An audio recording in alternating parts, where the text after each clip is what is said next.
Власта на СДСМ ја покачи цената на струјата и го воскресна тад преку пропагањето на Евростандард банката, рече денес на пресконференција пратеникот од ВМРО ДПМН Иван Јорданов.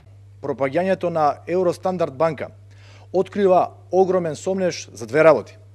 Првата, дека одредени кругови на власта поради бизнис интереси ја вторнуваат банката во пропаст, и втората, додека стотина илјади сметки се блокирани, 20 милиони евра ќе останат ненаплатени. Луѓе од власта знаеле дека банката пропаѓа и пред време извадиле илјадници евра.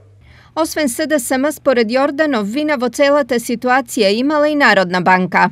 Од своја одговорност не може да се извлече и Народната банка на Република Македонија, која нетранспарентно и сомнително го управуваше целиот процес. Народната банка го одбила барањето на собственикот за воведување на администрација. Јавноста има право да знае за сите аспекти, бидејќи Народната банка ги финансира и ги работи народните пари.